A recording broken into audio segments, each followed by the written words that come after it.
talking about fires at large apartment buildings while they're under construction.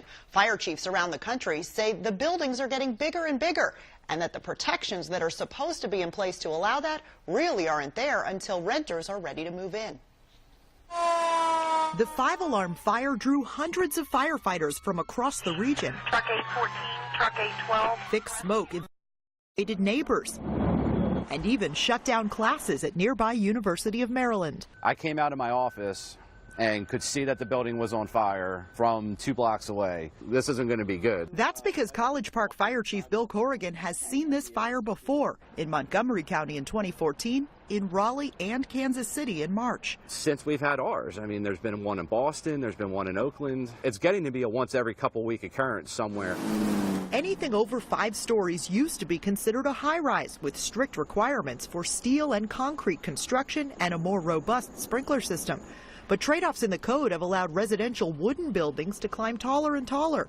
In most places, they can be 5 stories of wood on top of a cement and steel base. This building was 100% within the allowable parameters, but it was built to the absolute max. I mean, probably to within fractions of an inch. But he says that means fires like this one can actually be 6 or 7 stories off the ground. He says lightweight wooden construction is more flammable than the traditional masonry style. Plus, the Fuse 47 apartments were built into a hill with no access for firefighters to get behind the building. And when firefighters hooked up to the standpipes, the internal water supply designed for firefighting, it took more than an hour to realize the new building's valves were left closed. So when we pumped in through the fire department connection in the front of the building, the water wasn't going anywhere. News 4 reached out to the builder, but repeated calls were not returned. The fire sprinkler system had already been installed, but the current code does not require it to be turned on during construction. This would have been a one sprinkler head fire, and the next day nobody would even have been talking about this incident. Instead, it was still smoldering, just like the battle sparked by all of these fires to get the codes changed. When they're under construction, they're particularly vulnerable.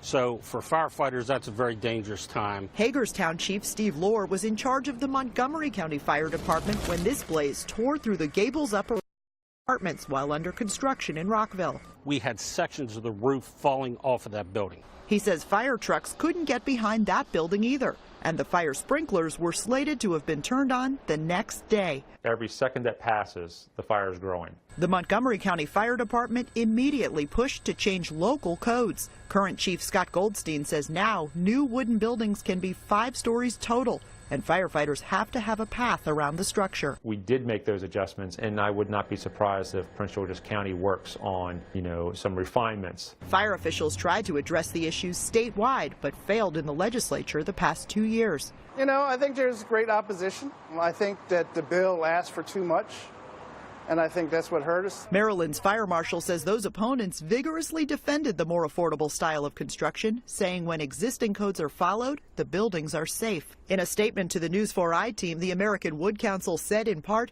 the intent of the recent Maryland legislation was not clear, and as a result imposed unrealistic requirements on both existing and new construction.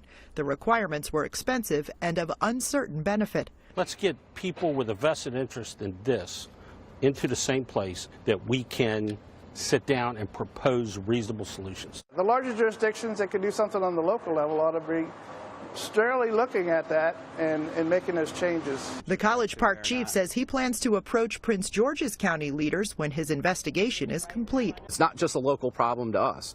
I mean, we have the ability, hopefully, to maybe be trendsetters.